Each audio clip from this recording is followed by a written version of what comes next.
1995년 부산의 해안가에 자리 잡은 희망의 정원 고아원. 그날 밤 아이들의 웃음소리가 바닷바람을 타고 흩어지고 있었지만 그 속에는 설명할 수 없는 쓸쓸함이 묻어 있었다. 박은혜 원장은 창가에 서서 아이들이 노는 모습을 복잡한 표정으로 지켜보고 있었다. 그녀의 눈빛은 따뜻한 애정처럼 보이면서도 어딘가 모르게 깊은 슬픔과 결의가 뒤섞여 있었다. 고아원을 둘러싼 낡은 울타리와 그 너머로 들려오는 파도 소리는 곧 닥쳐올 비극을 예고하는 듯 스산한 분위기를 자아내고 있었다. 이곳은 아이들에게 희망의 보금자리였지만 그 희망은 곧 칠흑 같은 어둠에 잠식될 운명이었다. 아이들 중에는 어린 이성호도 있었다. 그는 가장 친한 친구와 함께 낡은 팽이를 돌리며 시간 가는 줄 모르고 놀고 있었다. 팽이가 흙바닥 위에서 맹렬히 회전하는 모습은 그들의 짧고 찬란한 유년기를 상징하는 듯했다. 카메라는 그들의 순수한 웃음소리와 해맑은 얼굴을 비추지만 동시에 길게 늘어지는 그림자와 어두운 구석을 포착하며 불안감을 조성한다. 모든 것이 평범해 보이는 이 풍경 속에서 운명의 추가 기울어지는 소리 없는 진동이 느껴졌다. 그 작은 팽이는 훗날 끔찍했던 그날 밤의 기억을 여는 유일한 열쇠가 될 것이라고는 아무도 상상하지 못했다. 정적을 깬 것은 밤안개를 뚫고 나타난 여러 대의 검은 세단이었다.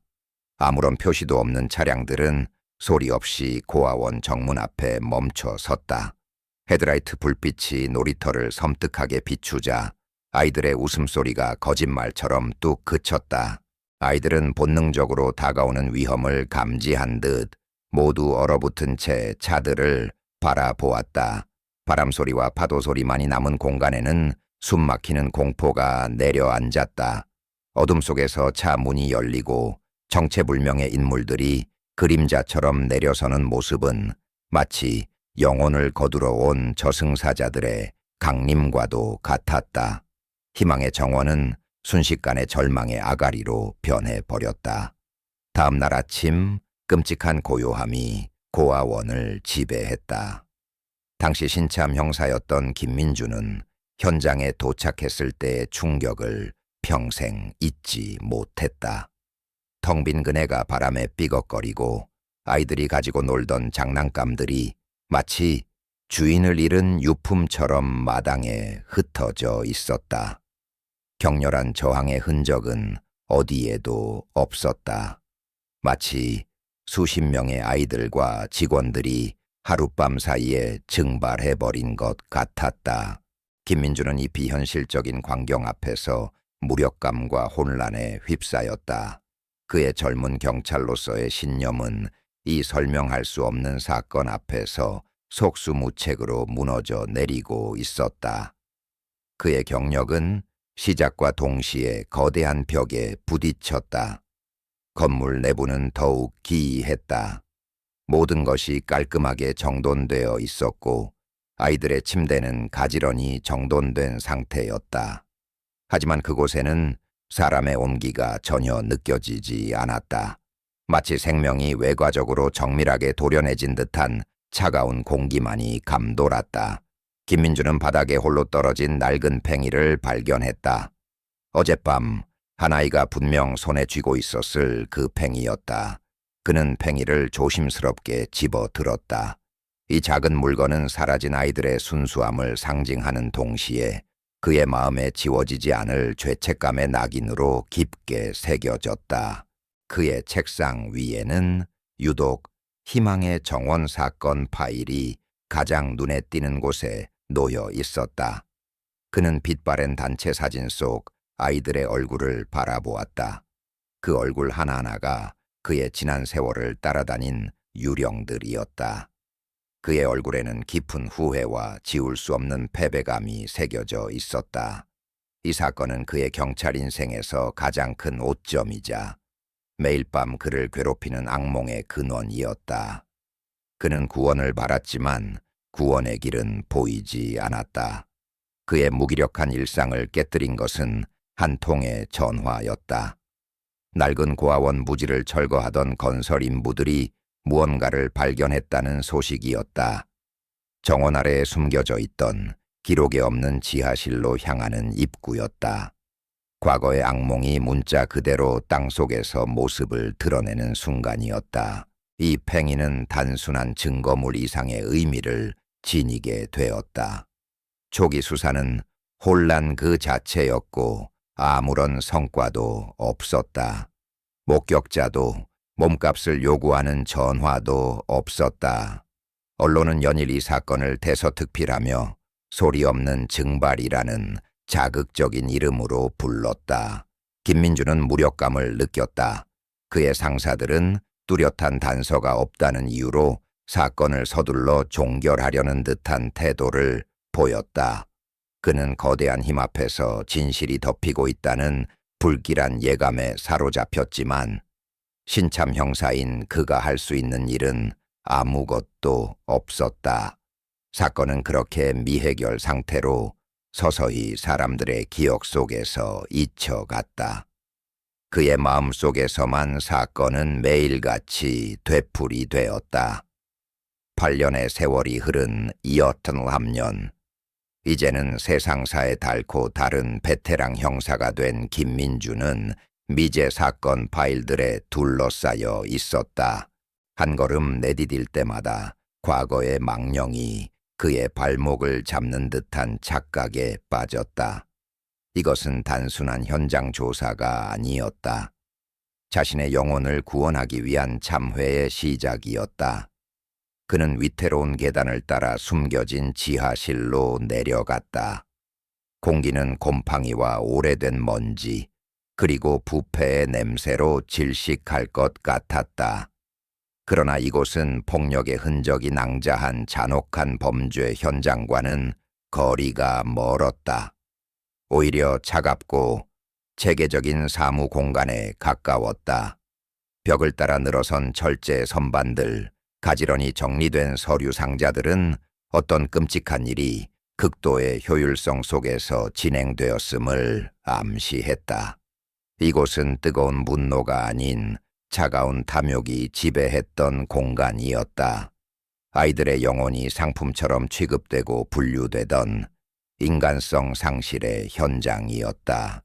김민준의 지친 눈에 수년 만에 처음으로 집요한 결의의 불꽃이 타올랐다. 8년간 굳게 닫혀있던 판도라의 상자가 마침내 열리려 하고 있었다. 나레이션, 8년간의 악몽으로 향하는 문이 막 열리려 하고 있었습니다. 이야기가 이미 흥미롭다면 채널을 구독하고 어느 도시에서 우리를 보고 있는지 댓글로 남겨주세요. 진실은 너무 오랫동안 묻혀 있었습니다. 김민주는 철거 현장에 도착했다. 굴착기는 멈춰 섰고 공기는 경찰 통제선과 인부들의 불안한 속삭임으로 무겁게 가라앉아 있었다. 그의 눈은 땅에 뚫린 어둡고 깊은 구멍에 고정되었다. 마치 8년간 억눌러온 과거가 그를 집어삼키기 위해 입을 벌리는 것 같았다. 그는 이 구멍이 단순한 지하실이 아니라 야친 아이들의 비명과 자신의 실패가 묻힌 무덤이라는 것을 직감했다. 이미 종결된 지 오래된 사건에 인력을 낭비하는 것이자 자칫 정치적으로 민감한 문제를 건드릴 수 있다는 이유에서였다. 그는 자신의 경력을 걸고 책상 위에 위조 여권을 내던졌다. 이것은 단순한 추측이 아닌 부인할 수 없는 증거였다. 그는 이 아이들이 살아있을 수도 있습니다. 우리가 외면하는 동안 어디선가 다른 이름으로 울고 있을지도 모릅니다. 라고 외쳤다. 그의 절박함은 마침내 굳게 닫혔던 수사의 문을 다시 열게 만들었다. 지하실 발견 소식은 언론에 유출되었고 야심찬 젊은 기자인 한유진의 귀에도 들어갔다. 그녀는 이 사건이 단순한 범죄 기사를 넘어 우리 사회의 부패한 시스템과 무관심을 고발할 거대한 특종임을 직감했다. 그녀는 즉시 과거의 사건 파일과 희망의 정원의 역사를 파헤치기 시작했다. 선반 위에는 수십 개의 작고 동일한 여행 가방들이 먼지를 뒤집어 쓴 채 놓여 있었다. 김민주는 떨리는 손으로 가방 하나를 열었다. 그 안에는 깔끔하게 개어진 아이 옷 한 벌, 작은 로봇 장난감, 그리고 한 권의 여권이 들어 있었다. 그는 여권을 펼쳤다. 사진 속 얼굴은 분명 실종된 아이 중 한 명이었지만 이름은 전혀 다른 생소한 외국 이름으로 기재되어 있었다. 그 순간 끔찍한 진실의 편린이 그의 뇌리를 스쳤다. 이곳은 무덤이 아니었다. 아이들의 존재 자체를 지우고 새로운 신분을 부여하던 정체성 세탁 공장이었다. 경찰서로 돌아온 김민주는 사건 재수사를 강력하게 주장했다. 하지만 그의 상사들은 난색을 보였다. 김민주는 한유진에게 제한된 정보를 제공했고 그 대가로 그녀는 공식적인 절차로는 접근하기 어려운 봉인된 기록 보관소나 금융 기록을 파헤쳤다.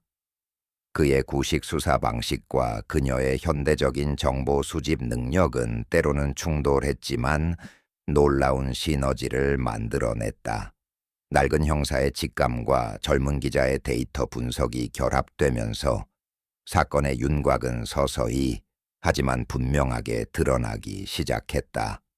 그들은 서로를 불신하면서도 진실이라는 같은 목표를 향해 나아가고 있었다. 한편 미국에서는 이성호라는 이름의 젊은이가 익명의 이메일 한 통을 받았다. 이메일에는 희망의 정원, 고아원 지하실 발견에 대한 한국 뉴스 기사 링크가 첨부되어 있었다. 희망의 정원이라는 이름은 그의 머릿속에 잠겨있던 고통스러운 기억의 파편을 수면 위로 끌어올렸다. 그녀의 손가락은 키보드 위에서 쉴 새 없이 움직였고 잊혔던 진실의 조각들이 모니터 위에 하나둘씩 떠오르기 시작했다. 그녀에게 이 사건은 진실을 향한 집요한 추적의 시작이었다.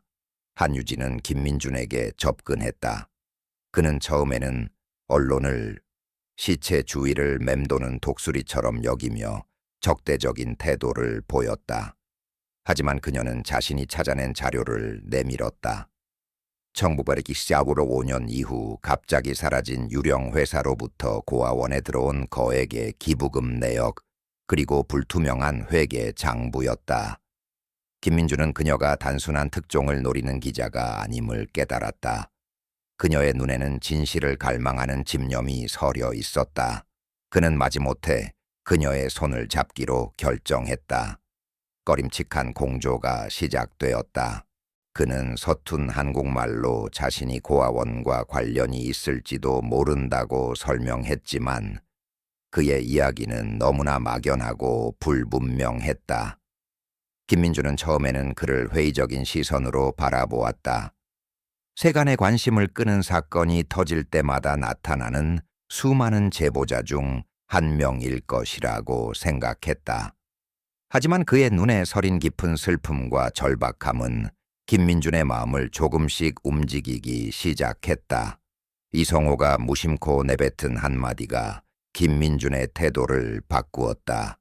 밤에 배를 타고 사탕을 주던 외국인 의사들이 나오는 악몽을 꾼다는 이야기였다. 그 순간 김민준의 머릿속에서 1995년 당시 무시되었던 한 증언이 섬광처럼 스쳐 지나갔다. 고아원 근처에서 밤마다 수상한 보트가 목격되었다는 신빙성 없는 것으로 치부되었던 주민의 제보였다. 김민주는 비로소 이성호가 사건의 핵심을 꿰뚫는 열쇠일지도 모른다는 사실을 깨달았다. 어두운 복도, 소독약 냄새, 그리고 누군가의 흐느낌. 그는 이 모든 것이 무엇을 의미하는지 알 수 없었지만 심장이 격렬하게 뛰는 것을 느꼈다. 잃어버렸던 과거가 그를 부르고 있었다. 이성호는 항상 자신의 과거와 단절된 채 살아왔다. 그를 입양한 미국인 부모님은 그가 가족이 없는 고아였다고 말했다. 하지만 그는 설명할 수 없는 악몽에 시달리며 채워지지 않는 공허함을 안고 살았다. 뉴스 기사는 마치 그의 영혼에 잠긴 자물쇠를 열 수 있는 열쇠처럼 느껴졌다.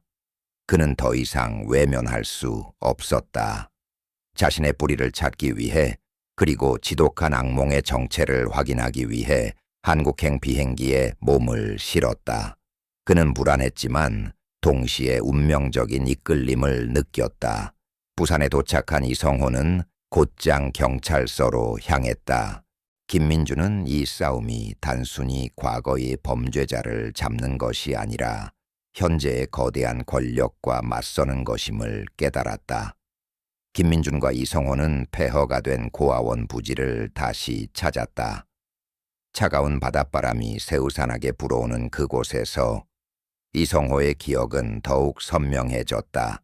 그는 지하실이 무서운 곳이 아니라 새로운 가족에게 여행을 떠나기 전에 들르는 특별한 놀이방으로 기억하고 있었다. 그리고 박은혜 원장이 아이들에게 너희는 선택받은 행운아란다 라고 상냥하게 말하던 목소리까지 떠올렸다.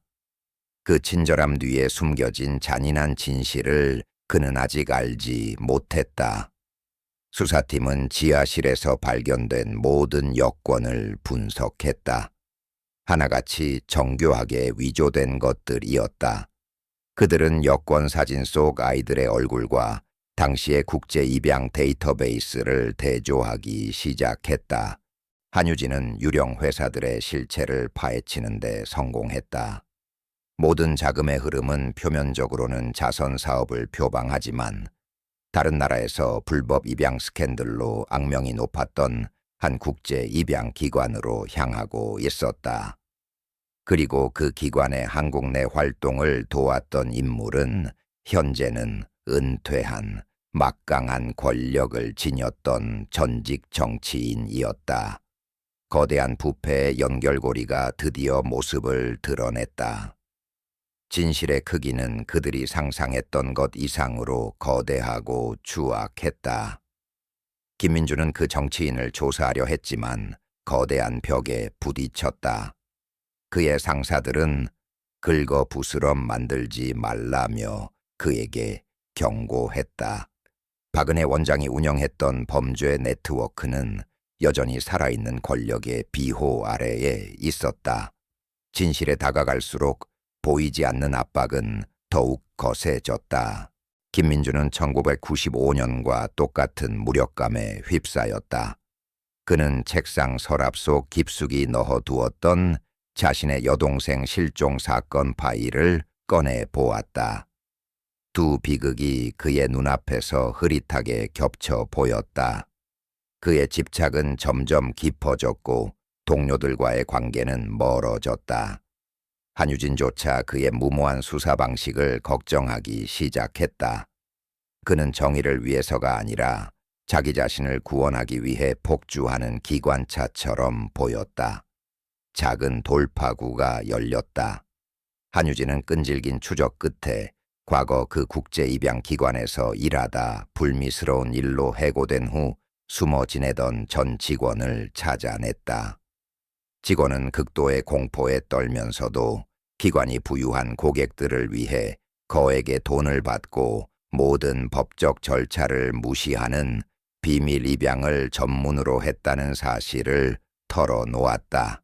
그것은 수만 개의 데이터 속에서 바늘을 찾는 것과 같은 기념비적인 작업이었다. 한 명 한 명의 얼굴을 확인할 때마다 수사관들은 사라진 아이들의 삶의 무게를 느끼며 가슴이 무거워졌다. 이것은 단순한 수치가 아닌 도둑맞은 인생들의 목록이었다. 위협은 현실이 되어 다가왔다. 김민주는 자신의 차 타이어가 예리하게 찢겨 있는 것을 발견했다. 한유진의 오피스텔에는 도둑이 들어 다른 귀중품은 그대로 둔 채 오직 사건 관련 조사 파일과 노트북만 훔쳐갔다. 그들이 맞서고 있는 세력은 이것이 단순한 경고임을 명확히 보여주었다. 수사는 더 이상 과거에 머물러 있지 않았다. 그것은 현재 진행형의 위험한 싸움이었다. 그들은 어둠 속에서 자신들을 지켜보는 눈이 있음을 깨달았다. 좌절과 절망이 쌓여갔다. 그는 장부를 든 채 떨리는 손을 주체할 수 없었다. 길고 긴 어둠의 터널 끝에서 마침내 희미한 빛을 발견한 순간이었다. 수사망이 턱 밑까지 좁혀오자 전직 정치인은 마침내 움직였다. 그는 자신의 영향력을 이용해 김민준에게 비정상적인 집착과 규정 위반 수사라는 명목으로 정직 처분을 내리게 했다. 김민준은 공식적으로 사건에서 손을 떼야만 했다. 경찰 배지와 총을 반납하는 그의 등은 무겁게 느껴졌다. 하지만 그의 가슴 속에서는 정의를 향한 불길이 더욱 거세게 타오르고 있었다. 법의 테두리가 그를 막는다면 그는 기꺼이 그 밖으로 나아갈 터였다. 정직 처분에도 불구하고 한유진과 이성호는 그의 곁을 떠나지 않았다. 이제 그들은 제도권 밖에서 싸우는 외로운 팀이 되었다. 아이들은 구원받은 것이 아니라 가장 비싼 값을 물은 사람에게 팔려나간 상품에 불과했다. 트라우마와 싸우던 이성호는 마침내 전문가의 도움을 받아 최면 치료를 받기로 결심했다. 아무리 고통스럽더라도 온전한 진실과 마주해야만 앞으로 나아갈 수 있다고 생각했다. 이것은 그에게 있어 자신의 내면 깊숙한 곳에 묻어두었던 어둠과 정면으로 맞서는 거대한 감정적 도약이었다. 그는 눈을 감았다. 의사의 나지막한 목소리가 그를 8년 전 그날의 기억 속으로 이끌기 시작했다. 김민준은 전 직원의 증언을 토대로 먼지 쌓인 기록 보관소에서 박은혜 원장의 비밀 회계 장부를 찾아냈다. 장부에는 아이들의 이름 이니셜 옆에 거액의 입금 내역이 꼼꼼하게 기록되어 있었다. 아이들의 몸값이었다. 돈과 아이들을 직접적으로 연결하는 결정적인 증거, 바로 스모킹건이었다. 성호야, 넌 이제 더 좋은 곳으로 가는 거야. 여긴 다 잊어버리렴. 이제는 경찰 배지도 없는 민간인 신분인 김민준은 전직 정치인 강재혁의 호화로운 별장 앞에 섰다. 그는 사이렌을 울리며 돌진하는 대신 모든 것을 잃은 자의 조용한 집요함으로 문을 두드렸다. 그는 강재혁의 서재에서 박은혜의 비밀 장부를 테이블 위에 조용히 펼쳐 놓았다. 장부의 각 페이지는 단순한 숫자의 나열이 아니었다. 그것은 팔려나간 아이들의 영혼에 매겨진 가격표였고 수십 년간 그를 괴롭혀온 악몽의 실체였다. 그의 눈빛은 더 이상 분노가 아닌 깊은 슬픔과 공허함으로 가득 차 있었다. 강재혁은 처음에는 거만하고 냉소적이었다. 그는 자신의 막강한 인맥을 과시하며 김민준을 협박했다. 한유진은 모든 것을 폭로할 대대적인 기사를 준비했고 김민준은 법의 심판이 아닌 자신만의 방식으로 그 정치인과 직접 대면하기로 결심했다. 그들은 각자의 방식으로 각자의 무기를 들고 마지막 전투를 준비하고 있었다. 더 이상 잃을 것이 없는 자들의 반격이 시작되려 하고 애썼다. 최면 치료실 안 이성호의 호흡이 거칠어졌다.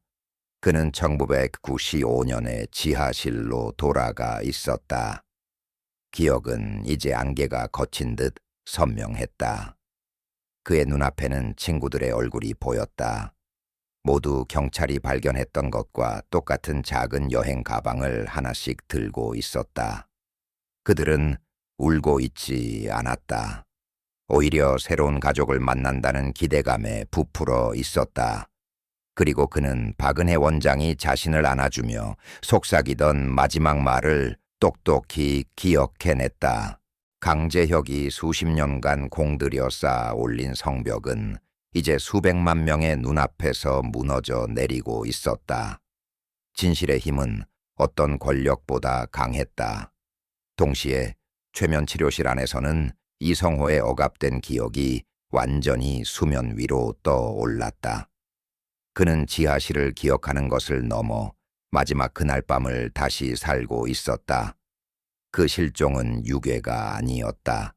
그것은 마치 공장의 제품 출하일처럼 세심하게 계획된 이주 작전이었다. 아이들은 거대한 소풍을 가는 것이라고 들었다. 박은혜 원장은 아이들에게 가장 예쁜 옷을 입히고 새로운 부모님을 만나러 가는 설레는 여행이 될 것이라고 다정하게 속삭였다. 그날 밤 고아원에는 공포가 아닌 순진한 기대감이 감돌았다. 그는 한 명씩 지하실을 통해 건물의 뒷문으로 이끌려 나갔던 것을 기억해냈다. 하지만 김민준이 수사 내부자만이 알 수 있는 세부 사항들을 읊기 시작하자 그의 얼굴은 서서히 굳어갔다. 김민준은 그를 체포하러 온 것이 아니었다. 그는 자신의 영혼을 갉아먹는 유령들을 위해 단 한 조각의 진실이라도 얻어내고자 했다.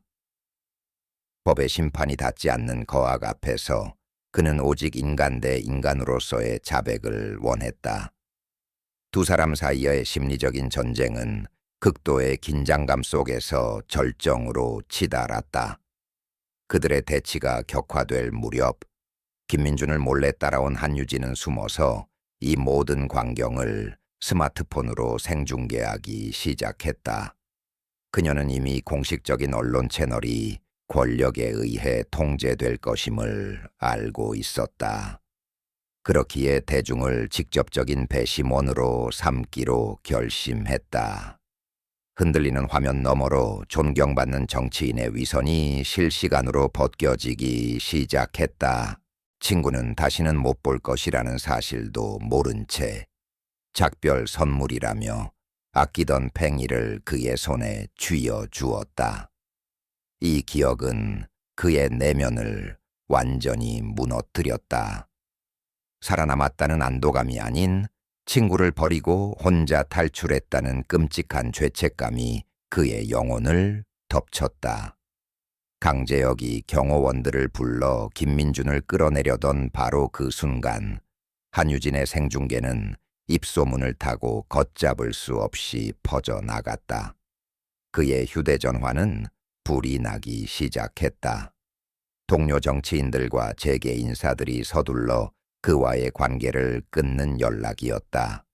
함정에 빠진 채 모든 것이 폭로되자 그는 마침내 무너졌다. 그는 분노에 차 모든 것을 자백했다. 고아들을 처리하고 경제 위기 시절에 외화를 벌어들인 애국적인 행동이었다고 자신을 정당화했다. 뒷문은 숨겨진 작은 부두로 연결되어 있었다. 달빛 아래 박은혜 원장은 아이들을 작은 보트를 타고 온 외국인 부부에게 넘기고 있었다. 그곳에는 폭력이나 저항이 없었다. 오직 조용하고 소름 끼치도록 비효율적인 거래만이 존재했다. 진짜 공포는 잔인함이 아니라 아이들을 감정 없는 물건처럼 취급하는 그 완벽한 비인간성에 있었다. 그는 아이들이 마치 컨베이어 벨트 위의 인형처럼 팔려나가는 모습을 무력하게 지켜보았다. 그리고 가장 파괴적인 기억의 조각이 그의 심장을 찔렀다. 그는 사건 직전에 입양된 것이 아니었다. 그날 밤 가장 먼저 팔려나간 첫 번째 아이가 바로 자신이었다. 그는 부두로 끌려가 팽이를 돌리던 가장 친한 친구와 작별 인사를 해야 했다. 이 이야기가 당신의 마음을 울렸다면 좋아요를 누르고 진정한 정의가 무엇인지 댓글로 당신의 생각을 공유해 주세요. 당신의 목소리가 중요합니다. 강제혁의 생중계 자백은 대한민국 전체를 뒤흔드는 거대한 폭풍이 되었다. 희망의 정원 사건은 국가의 눈부신 경제 성장의 그늘에 가려졌던 어두운 이면을 상징하는 비극으로 떠올랐다. 이 사건과 연루된 여러 고위급 인사들이 줄줄이 체포되었고 정부는 과거 국제 입양 관행에 대한 대대적인 재조사를 약속할 수밖에 없었다. 대중의 분노는 들끓었지만 그것은 너무나도 늦게 도착한 정의였다. 이미 아이들의 삶은 송두리째 뒤바뀐 후였고 어떤 처벌도 그들의 잃어버린 세월을 되돌릴 수는 없었다. 김민준 형사에게 이 해결은 씁쓸하기만 했다. 그는 복직되었고 대중에게 영웅으로 칭송받았지만 그의 마음에는 어떤 평화도 찾아오지 않았다. 그리고 박은혜 원장이 모든 흔적을 지우기 위해 집단 실종을 연출한 뒤 막대한 재산과 함께 해외로 도피했다고 폭로했다. 모든 것이 정점에 달했다. 별장에서 김민주는 강재혁의 추악한 자백을 들으며 승리감이 아닌 인간에 대한 깊은 환멸과 슬픔을 느꼈다. 악마는 그림자 속에 숨어있는 것이 아니라 논리로 악을 정당화하는 인간의 얼굴을 하고 있었다. 한편 치료실에서 이성호는 버려두고 온 친구를 그리고 희망의 정원에서 꿈을 도둑맞은 모든 아이들을 위해 통곡했다. 마침내 드러난 진실은 어떤 위안도 주지 못했다. 오직 감당할 수 없는 거대한 고통만을 남겼다. 나레이션. 진실은 드러났지만 위안보다는 더 큰 고통을 가져왔습니다. 그녀는 더 이상 특종을 좇는 기자가 아니라 잊힌 이들의 목소리를 대변하는 기록자가 되기로 결심했다. 그녀의 펜은 이제 약자들을 위한 무기가 되었다. 박은혜 원장은 끝내 잡히지 않았다. 그녀는 새로운 신분으로 위장한 채 부당하게 벌어들인 막대한 부를 누리며 어딘가에서 살아가고 있을 것으로 추정되었다. 그녀의 도주는 때로는 가장 큰 악이 처벌받지 않는다는 고통스러운 현실을 상기시켰다. 완전한 정의라는 개념에 지워지지 않을 상처를 남긴 채 그녀는 그렇게 전설 속의 악마처럼 사라졌다. 사람들은 그녀의 이름을 저주했지만 그 저주는 텅 빈 허공만을 맴돌았다. 이성호는 새로 찾은 기억의 무게와 과거의 진실 속에서 힘겹게 버텨냈다. 하지만 그는 그 고통이 자신을 파괴하도록 내버려 두지 않았다. 그의 경력을 내내 괴롭혔던 사건을 해결했지만 그것이 그의 여동생을 되돌려 주지도 수십 년간 쌓인 죄책감을 지워주지도 못했다. 그는 이제 각기 다른 이름과 삶을 가지고 전 세계에 흩어져 살아갈 아이들의 사진을 바라보았다. 대부분은 영원히 자신의 진짜 뿌리를 알지 못할 것이다. 사건 파일은 닫혔지만 비극은 그의 마음속에서 영원히 계속될 것 같았다. 한유진은 이 폭로 기사로 국내 최고의 기자상을 수상했다. 그녀는 자신의 높아진 명성을 이용해 입양인과 인신매매 피해자들의 인권을 위해 계속해서 목소리를 냈다. 직업적인 성공은 눈부셨지만 이 사건은 그녀를 완전히 바꿔놓았다. 뜨거웠던 야망의 자리에는 이제 사회적 책임감이라는 깊고 무거운 감정이 자리 잡았다. 김민주는 품속에서 낡은 팽이를 꺼내 진열장 위에 조심스럽게 올려놓았다. 두 사람의 시선이 허공에서 마주쳤다. 진정한 정의는 처벌이 아니라 잃어버린 이들을 기억하고 살아남은 자들의 치유를 돕는 것임을 그들은 말없이 공유하고 있었다. 비극의 고리는 비록 연약하지만 새로운 희망의 씨앗으로 다시 태어나고 있었다. 대신 그는 자신의 상처 속에서 새로운 목적을 발견했다. 그는 한국에 남기로 결심하고 양부모님에게 물려받은 약간의 유산과 국민들의 성금을 모아 희망의 정원이라는 이름의 재단을 설립했다. 절망이 시작된 바로 그 이름으로 그는 새로운 희망을 심기로 결심했다. 그의 고통은 이제 다른 이들을 치유하는 힘으로 변모하기 시작했다. 몇 년 후 은퇴한 김민주는 이성호의 재단을 찾아간다. 제단 벽에는 희망의 정원, 아이들의 빛바랜 사진과 재단의 도움으로 뿌리를 찾은 다른 입양인들의 환한 웃음이 담긴 사진들이 함께 걸려 있었다. 이성호는 한 젊은 입양인과 마주 앉아 그의 이야기를 들어주고 왔었다. 그의 얼굴에는 이제 고통을 겪어본 자만이 가질 수 있는 깊은 공감과 단단함이 서려 였었다.